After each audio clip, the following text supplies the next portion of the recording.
Hello everyone, it's Sean from Shaunator's Hockey here, and we're back with the 25-26 month-by-month season reviews. So we've just completed October, and we come into the dreaded November for the Ottawa Senators. Never a kind month to us this month. But anyway, October is one that's looked upon, to be honest, every sort of Sens fan seems to vary, to be honest. I'm not too fussed about the start. After 13 games, the Senators have won 6, lost 4, and they've also lost 2 in overtime. A little bit shocked that they've conceded 51 goals, which is actually 4 worse than the Toronto Maple Leafs, who are the second worst in the Atlantic. And the Buffalo Sabres have only conceded 38, and they're bottom. So it's, a little bit crazy, that stat there. But anyway, you can only build from that platform and move up.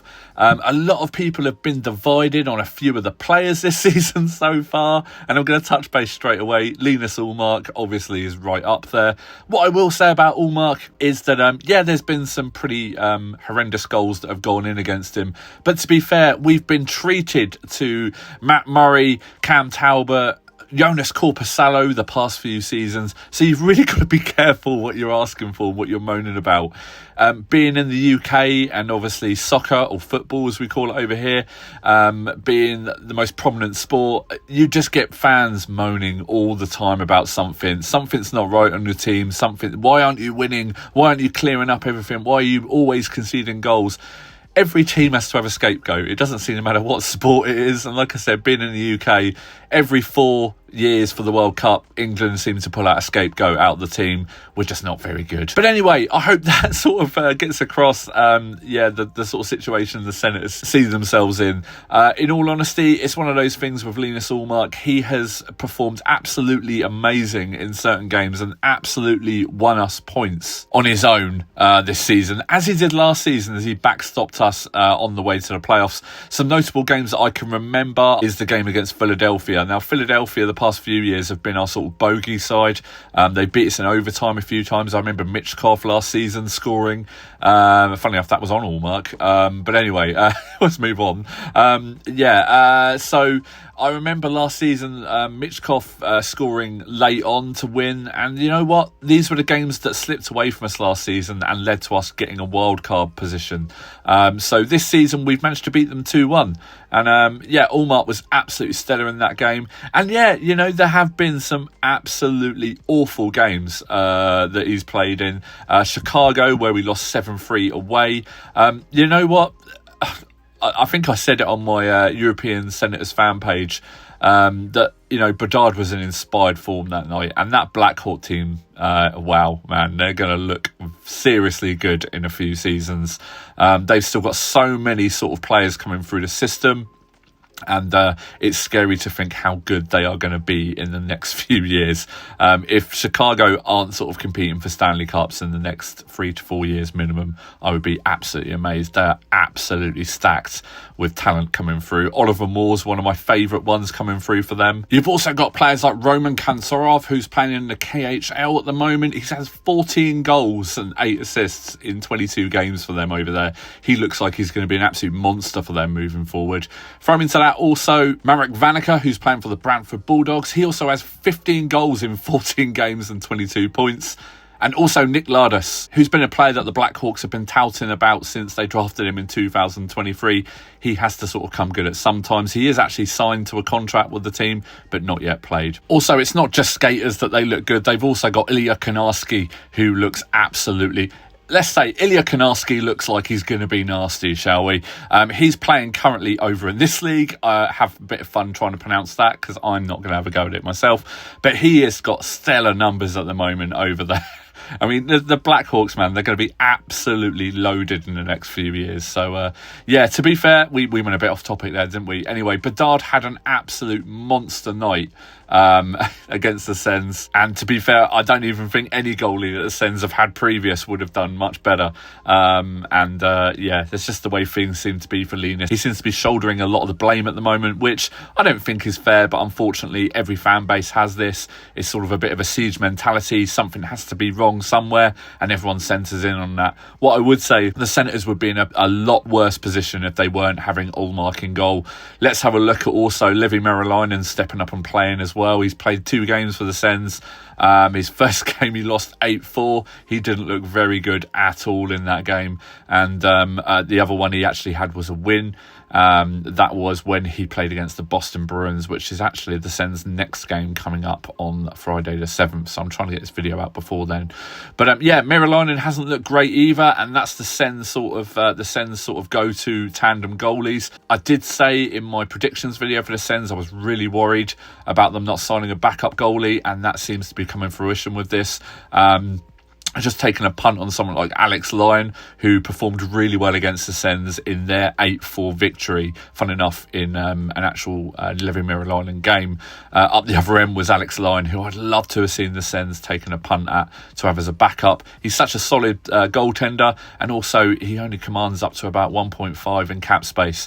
So, I think it would have been worth a punt on that and let Levi cook in the AHL, get the starters experience that he needs, and hopefully in the next sort of year or so he could step up and back up Linus, or even challenge for that number 1 spot. But Paul Linus has been through it, the first sort of 13 games of the season, and hopefully things do start to improve. He always seems to perform well against Boston, so you've got to assume he'll be between the pipes for that one. But let's just see what happens, shall we? On a more positive front, Shane Pinto has been on an absolute tear. And again, in my video for the predictions, I said that he really needed to step up in what is a contract year for him. It's going to be really important to see how he does the rest of the season. He's currently a +2. He's been solid. He's been the most consistent performer for the Sens, and long may it continue, because I'll be honest, Shane Pinto's really starting to change my opinions. He's really put a shift in for the first part of this season. Not that he never put a shift in before, but it's been shifts with purpose now. He's really getting stuck in. He's such a good two-way player. He's a penalty killer, and also gets a bit of power play time. He's looking absolutely brilliant. His ice time has shot up, I believe, something like 4 minutes. I think he was averaging last season between 14 and 17. He's averaging at the moment I think it's about sort of I want to say 17 to 19 minutes a night, but that might be a bit wrong. It seems like he's on the ice a lot more. And obviously Tim Stützle has been absolutely outstanding to start this season. He's currently one of the best plus minuses on the team with a +4. Alongside Drake Batherson. Stützle has been absolutely amazing this season. Again, the two-way game from that guy. He is definitely transitioning from that player who nearly hit 90 points a few seasons ago. If we can get a solid 70 to 80 points out of Timmy Stu, and he continues to do what he's doing, it's all good for the Sens moving forward, in my opinion. He's just looked so good.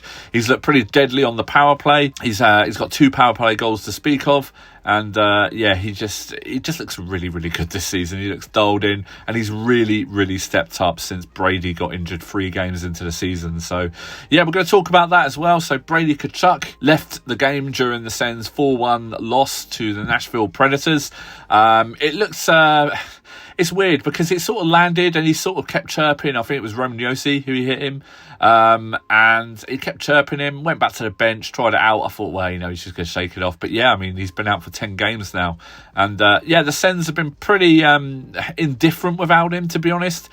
They've lost 5 games, but they've also won 5 as well. So, they've looked okay without Brady, but it's just, you would rather have Brady than not, right? So we're really hoping he comes back. Apparently it's going to be up to 6 to 8 weeks that he's going to be out, so it looks like we're going to lose him for most of November as well. So the earliest we can hope to get him back would be around sort of, I would say, St. Louis away, the 28th of November would be pretty good for him, and probably something he'll be working towards, right? Let's see what happens. But so the Sens results, I'm not going to go through everything, but you can see them on the screen here. Just going to pick out a few games where I think they played really well. And the first game will be the first game. It was a road win for the Sens as they took on the Tampa Bay Lightning, a team that I've tipped to compete for the Stanley Cup this season. They've had a really slow start, but it's one of those things. They always seem to come good, don't they? So, but Shane Pinto started the season off with a 3-point night. Absolutely insane start to the season for Shane Pinto.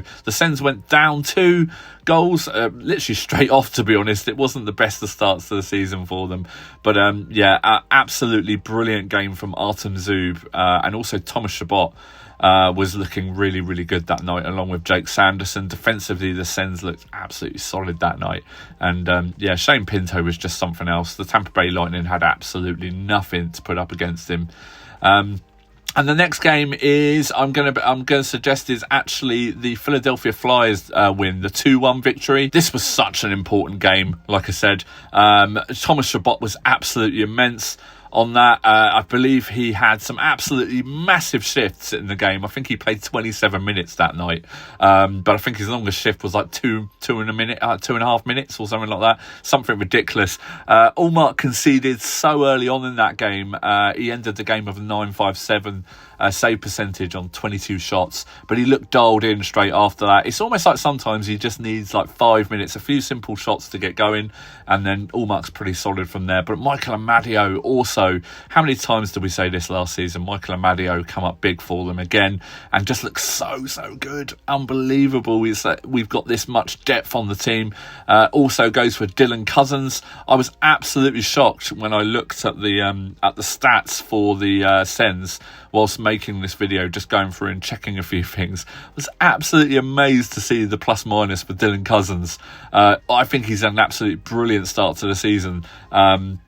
And he's a minus 11 as we're talking at the moment. I mean, it's just shocking, really, how he is a minus 11, because he's been brilliant. He's been a real driver for the team this season, and I would not be surprised at all if by the end of the season we're saying that Dylan Cousins has had a career year for the Sens, because I just think he's so good. He's such an underrated player. He just goes under the radar, and you would probably say that for the money he's earning, but I mean, his contract is going to age really, really well for the Sens, I think, moving forward. Some players that have gone missing, though. I've touched on a few key performances there. Players that really, really need to get going this season. Well, one of them is obviously going to be Fabian Zetterlund. I chatted about him on the season preview video as a player that really, really needs to step up. And you know what? He just hasn't. He looks like he looks lost out there sometimes playing, to be honest. He's never with a fixed line, or just seems to be skating around. It's quite sort of alarming to see. The Sens have obviously backed him and paid him the big bucks. He's got a massive deal now with the Sens. I think for the next 3 years, I want to say. I think it's 4.5 for the next 3 years. I might be wrong on that. I'll correct it with an annotation. But yeah, he's only got 1 goal and 2 assists, and he's -3, to be fair. He's a big body, man. He's just got all the tools. How can't he step up at the moment? It's just crazy. And yeah, I just really want this guy to succeed. I just think he's going to be an absolute breath of fresh air when he rediscovers his abilities with the Sens and absolutely puts on a clinic for this team, because we really, really need him to step up if we're going to have sort of a full forward line contingent that's going to be challenging and pushing, like we spoke about with Michael Amadio.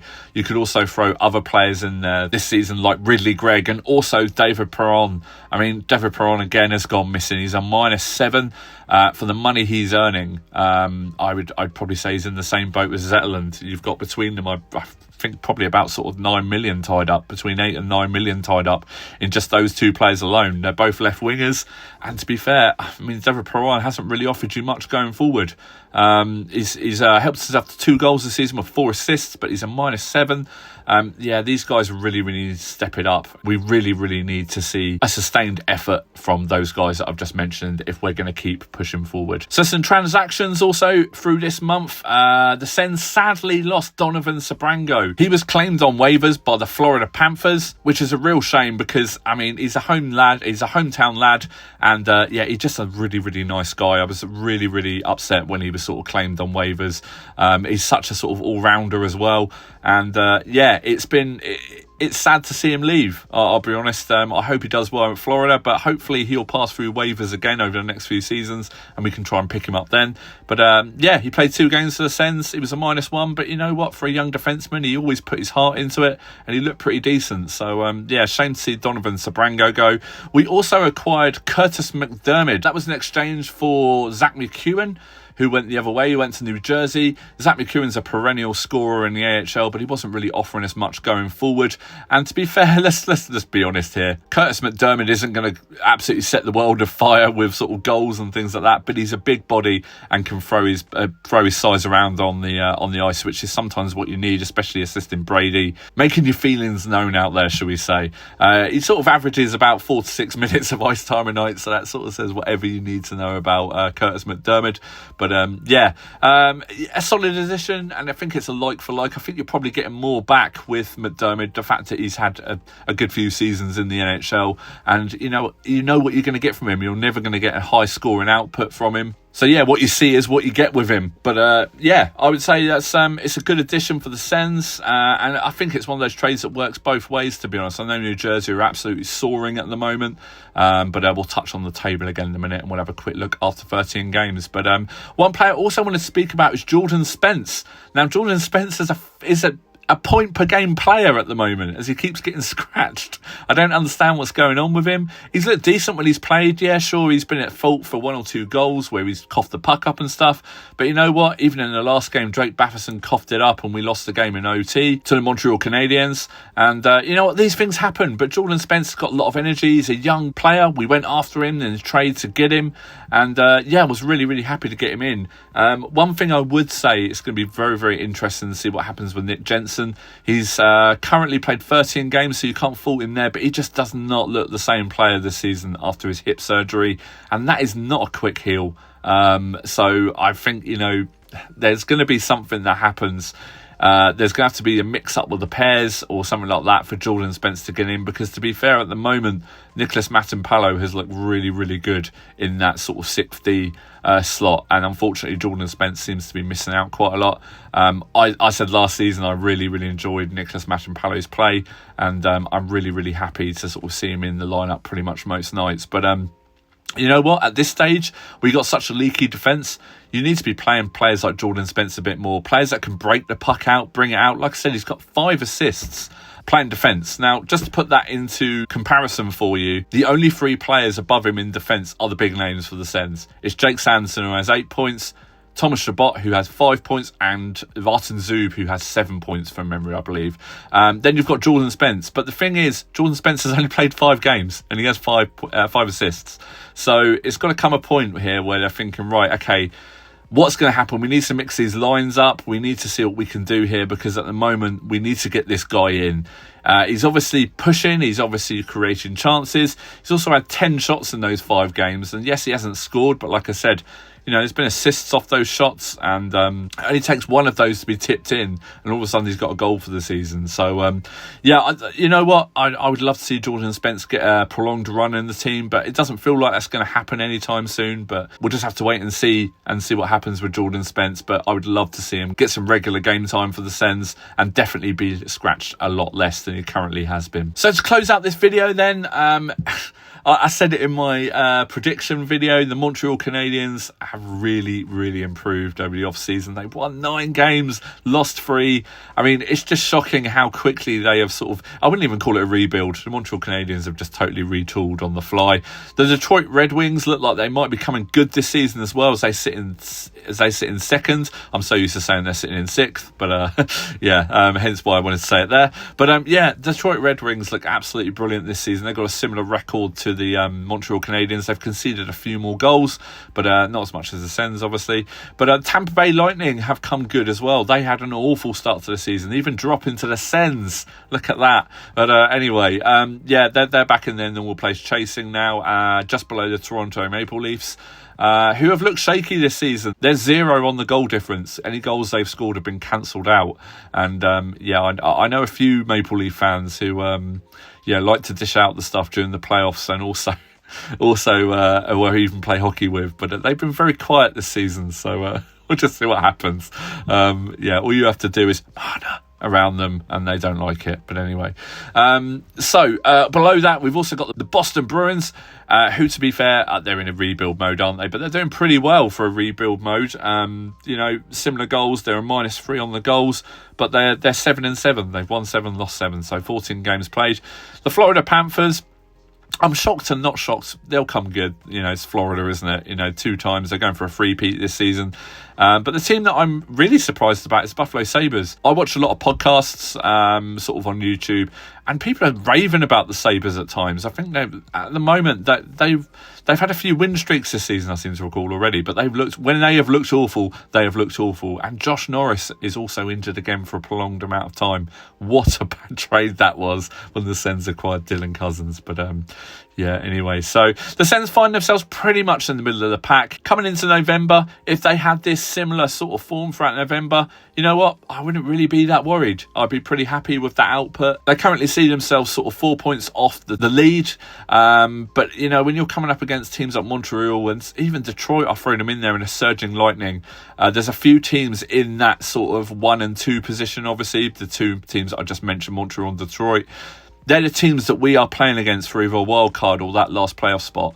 And if we can stay close to them throughout the season, that's got to be a good thing. So I think that's all we can do. Just keep checking in on those teams. The teams like the Tampa Bay Lightning and Toronto Maple Leafs are going to be up there as well. So I'd say there's probably within the Atlantic Division, obviously you've got a surge in Florida Panthers that are going to be coming as well. It's going to be a bloodbath towards the end of the season there. But one of the teams like Detroit or Montreal, it's going to be between those 2 and the Sens, I would say, to get into the playoffs. Unless the Sens go on an absolute tear when Brady comes back, but let's not put too much pressure on him anyway. But yes, guys, that's my review for October as we head into our first game against the Boston Bruins on Friday the 7th of November. November's never been kind to the Sens, but hey-ho, let's hope that this season it is kind, hey? Let's really, really hope it is. We say that pretty much every year. But yeah, I'm really intrigued to see what happens. Until next time, guys, please feel free to comment, rate and subscribe, and I'll see you all again soon. Go Sens, go. Bye.